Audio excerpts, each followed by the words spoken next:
Tech ലോകത്ത് നിന്നുള്ള വാർത്തകൾ. ആപ്പിൾ ഐഫോൺ 18 സീരീസ് ലോഞ്ചിൽ മാറ്റം. ഐഫോൺ 18 ഈ വർഷം ഉണ്ടാവില്ല. പകരം പ്രീമിയം മോഡലുകൾ ആദ്യവും സ്റ്റാൻഡേർഡ് മോഡലുകൾ പിന്നീടും വിപണിയിൽ അവതരിപ്പിക്കപ്പെടും. ഫോണുകളുടെ പുതുമ നഷ്ടപ്പെടാതിരിക്കാനാണ് ആപ്പിൾ പുതിയ തന്ത്രം നടപ്പിലാക്കുന്നത്. ഓരോ വർഷവും സെപ്റ്റംബറിൽ പുതിയ ഐഫോൺ സീരീസ് അവതരിപ്പിക്കുകയെന്ന ദീർഘകാലമായി പിന്തുടർന്നു വരുന്ന ചടങ്ങ് ആപ്പിൾ ഈ വർഷം മുതൽ അവസാനിപ്പിച്ചേക്കുമെന്നാണ് റിപ്പോർട്ടുകൾ. കഴിഞ്ഞ കുറേക്കാലത്തെ പതിവിൽ നിന്ന് വ്യത്യസ്തമായി ഈ വർഷം ഐഫോൺ 18 എന്ന സ്റ്റാൻഡേർഡ് മോഡൽ പുറത്തിറക്കില്ല എന്നാണ് വിവരം.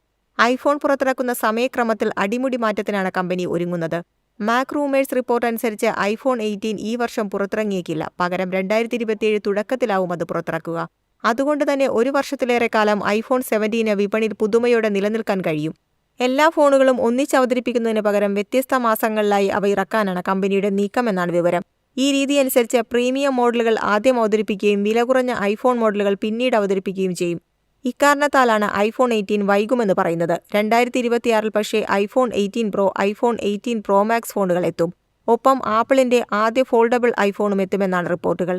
ഈ ഫോണുകൾ അവതരിപ്പിച്ച മാസങ്ങൾക്ക് ശേഷമായിരിക്കും സ്റ്റാൻഡേർഡ് മോഡലായ ഐഫോൺ 18 എത്തുക. ഇതോടൊപ്പം ഐഫോൺ 18 ഈ മോഡലും രണ്ടാം തലമുറ ഐഫോൺ എയറും ഉണ്ടാകുമെന്നും റിപ്പോർട്ടുകൾ സൂചിപ്പിക്കുന്നു. അതായത് 2027 പകുതിയാകുമ്പോഴേക്കും ഐഫോൺ 16 മോഡലുകൾ ഉൾപ്പെടെ 8ഓളം ഐഫോൺ മോഡലുകൾ വിപണിയിലുണ്ടാവും. News desk Myfin TV.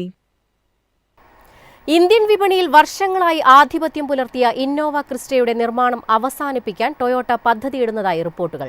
2027 March വരെയാണ് ഈ ജനപ്രിയ MPVയുടെ ഉൽപ്പാദനം തുടരുകയെന്നാണ് സൂചന. ടൊയോട്ട ക്വാളിസിന് പകരക്കാരനായി 2 പതിറ്റാണ്ടുകൾക്ക് മുമ്പ് ഇന്ത്യൻ വിപണിയിലെത്തിയ ഇന്നോവ ഫാമിലി കാറായും പ്രീമിയം ടാക്സിയായും വലിയ സ്വീകാര്യത നേടിയിരുന്നു. ഇതുവരെ 3 തലമുറകളിലായി ഇന്നോവ ഇന്ത്യൻ വിപണിയിൽ അവതരിപ്പിച്ചിട്ടുണ്ട്.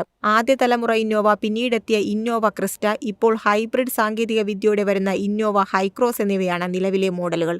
ഇതിൽ ഇന്നോവ ക്രിസ്റ്റയാണ് ഉൽപ്പാദനം അവസാനിപ്പിക്കാൻ ഒരുങ്ങുന്നത്. വരാനിരിക്കുന്ന കഫേ 3 മാനദണ്ഡങ്ങൾ അഥവാ കോർപ്പറേറ്റ് ആവറേജ് ഫ്യൂവൽ എഫിഷ്യൻസി മാനദണ്ഡങ്ങളാണ് ഈ തീരുമാനത്തിനു പിന്നിലെ പ്രധാന കാരണമെന്നാണ് വിലയിരുത്തൽ.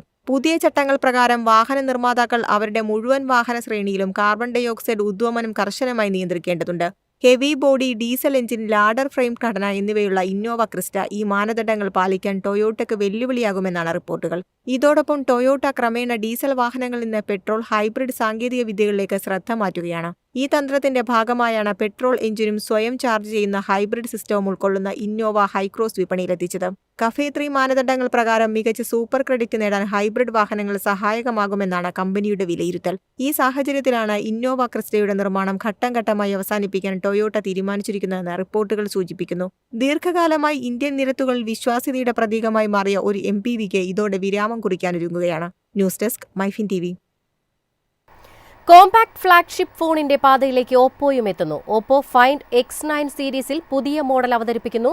ഓപ്പോ ഫൈൻഡ് X9s ആണ് ഇന്ത്യൻ വിപണിയിൽ ഉൾപ്പെടെ എത്തുന്നത്. ഓപ്പോ ഫൈൻഡ് X9s എന്ന മോഡലാണ് കോമ്പാക്ട് ഫ്ളാഗ്ഷിപ്പായി പുറത്തിറങ്ങുക. ഇന്ത്യയിലും ഫോൺ അവതരിപ്പിക്കുമെന്ന് റിപ്പോർട്ടുകളുണ്ട്. ഈ വർഷം ഏറെ വൈകാതെ തന്നെ model പുറത്തിറങ്ങും.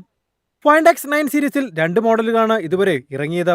Find X9, find X9 pro എന്നീ 2 മോഡലുകൾ കഴിഞ്ഞ വർഷം നവംബറിൽ ഇന്ത്യൻ മാർക്കറ്റിൽ അവതരിപ്പിച്ചു. സീരീസിന് വലിയ സ്വീകരണമാണ് എല്ലാ മാർക്കറ്റുകളിൽ നിന്നും ലഭിച്ചത്. മറ്റ് 2 മോഡലുകളേക്കാൾ വലിപ്പം കുറഞ്ഞതാവും ഫൈൻഡ് X9s മോഡൽ. ഈ വർഷം മാർച്ചിലാകും ഫോൺ ഇന്ത്യൻ മാർക്കറ്റിലെത്തുക എന്നാണ് സൂചന. ഇന്ത്യയിൽ ഫോൺ പുറത്തിറങ്ങുമെന്ന് റിപ്പോർട്ടുകളുണ്ടെങ്കിലും ഇതിൽ ഔദ്യോഗിക സ്ഥിരീകരണമില്ല. ഓപ്പോ ഫൈൻഡ് X8 സീരീസിലെ കോമ്പാക്ട് ഫോണായ ഓപ്പോ ഫൈൻഡ് X8s ഇന്ത്യയിൽ പുറത്തിറങ്ങിയിരുന്നില്ല. 6.3 ഇഞ്ച് AMOLED LED ഡിസ്പ്ലേ ആവും ഓപ്പോ ഫൈൻഡ് X9ൽ ഉണ്ടാവുക എന്നാണ് സൂചന. മീഡിയടെക് ഡൈമെൻസിറ്റി 9500+ ചിപ്സെറ്റിലാവും ഫോണിന്റെ പ്രവർത്തനം. പുതിയ റിയർ ക്യാമറ സെറ്റപ്പ് ആവും ഫോണിലുണ്ടാവുക.